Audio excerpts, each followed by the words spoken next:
Is the early season success of Azzi Fudd just a hot streak, or is this a coming out party after battling through injuries in her freshman year at Uconn? Let's take a look. Any way you slice it, Fudd is on a heater. After 3 games, which I concede is a small sample size, she's averaging 30 points, going for 26 versus Northeastern, and then going for 32 against Texas, and then NC State. Fudd torches teams with a brutal combo. If she's open, she fires and makes threes with her quick release and picture-perfect jumper. Teams are then forced to overplay her, and then she is lethal with back cuts. Uconn Nation was obviously devastated by the Paige Buecker's ACL knee injury, and then their horror run continued in the preseason as they lost Ice Brady to patella dislocation. However, there is one shining bright spot for the season, which is that it appears Fudd has made a successful comeback from her right foot injury that troubled her throughout her freshman year and resulted in her missing 11 games. This injury has been a bit of a mystery as Fudd has declined to give any more specifics on the injury, just saying it was a foot injury. Geno described the injury in December of 21 as a stress reaction. A stress reaction is essentially a precursor to a stress fracture. So I suspect this was a stress reaction to one of the metatarsal bones in her foot, which is a very tricky injury as it can take a very long time to fully heal. Fudd said her injury developed during the offseason in her freshman year, and she rushed back too soon and essentially played the entire season with foot pain. The solution to this injury is essentially rest, and that is what she did during the offseason. In June 2022, she reported that she was almost pain-free, and it was clear that she had learned her lesson from the previous season, as she said she was going to be very cautious with her injury, saying, "Not only am I looking forward to playing healthy this season, but I want to play my next 3 seasons here, and I want to be able to play professionally after," she said. "It's not worth risking my body for the next few seasons." Her sizzling start is even more impressive when you consider her workouts were limited during the offseason just to allow her foot to fully heal. Initially after Buecker's injury, Ariema talked about how this would be a year that Uconn would need to work for each win, which wasn't always the case with some of the dominant teams in the past. Some years, it's as long as our bus gets to the game on time, we're going to win. Some years, it's even if we get there by halftime, we're going to win. This is one of those years. We got to get there early, and we got to play our asses off.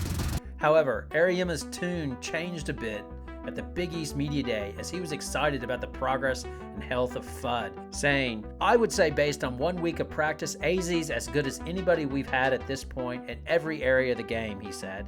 "She's just so much better than last year at this time. She's healthy and she can do some pretty special things." A healthy Fudd having success is not surprising. From a young age, Fudd was tabbed as a generational talent. At 15, she outshot the best male prospects in the country at Stephen Curry's SC30 Select Camp. At 16, she became the first sophomore in high school history to win the Gatorade National Girls Basketball Player of the Year award. However, a month after winning this award, Fudd suffered a career setback when she tore her ACL and MCL during a USA Basketball 3-on-3 tournament event. Her biggest supporter outside of her family during and after the injury was Paige Buecker. Watch them talk about the injury in this interview.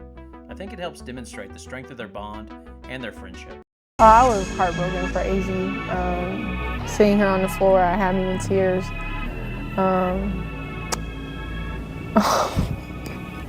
What is funny? I'm getting emotional. Oh, I thought you were laughing. Oh, stop.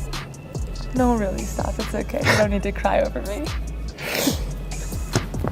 There's a picture right when I tore my ACL and I made it to the training table, and she's like over me, like holding my knee. She came over and she prayed over it, and it almost looked like she got hurt too. And part of me was confused, but I knew that she felt at a certain level what I was feeling too. And through that whole thing, like, she came and she visited me before surgery. After surgery, she was the first one to call. She's always texting me, checking up on me, making sure that my spirits were high throughout the whole thing. And I think the biggest challenge for me was mentally. So having her, having my family, but then also having someone who wasn't necessarily like a real part of my family on the outside was really helpful throughout the whole thing. In an ironic twist, Fudd is now healthy and her pal Paige Buecker is now managing her own ACL injury, which is actually giving Fudd more space to flourish. She's been given the role of being the team alpha. So far, she has delivered. Azzi is so good off the ball, she's often able just to fit in as a perfect puzzle piece on a team loaded with talent. This also happened in 2021. When she started playing in her first games, she deferred to Caroline Duchamp and only averaged 7 field goal attempts per game.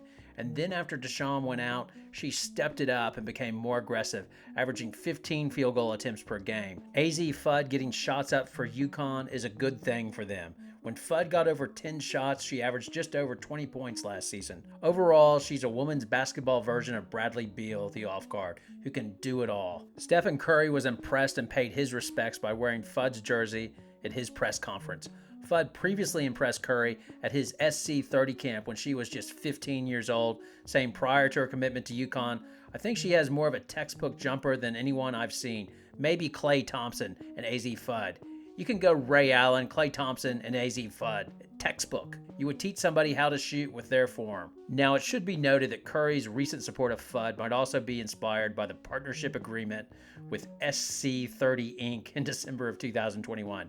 As part of the agreement, Curry and SC30 Group will look to provide professional services and business opportunities to Fudd, i.e. NIL deals. Curry also plans to personally mentor Fudd as she progresses throughout her basketball career. Fudd is poised to be an NIL force as she already has brand deals with Chipotle and BioSteel. In addition, she has a large social media following on Instagram, TikTok, and Twitter. Another prominent fan of Fudd is NBA skills trainer Chris Brickley, who regularly works with NBA stars like Jimmy Butler, Donovan Mitchell, CJ McCallum, and Carmelo Anthony, among others. He started working with Fudd while she was recovering from her ACL injury. He recalled during a drill, Fudd drained over 350 three-pointers in just 18 minutes. She broke James Harden's previous record in the drill by over 10 makes, saying there are numerous workouts where she's outshot NBA guys. Brinkley went on to say, "It doesn't really surprise me anymore at this point. She's really an elite scorer." He was very bullish on Fudd's 2022 season, saying,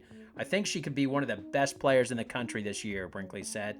"If she stays healthy and she stays in the same mind space that she's in right now, I think it could be a big time season for her." Now, if you're a Uconn fan, you got to be happy, as it appears Fudd is taking a season full of lemons with all the injuries and making lemonade.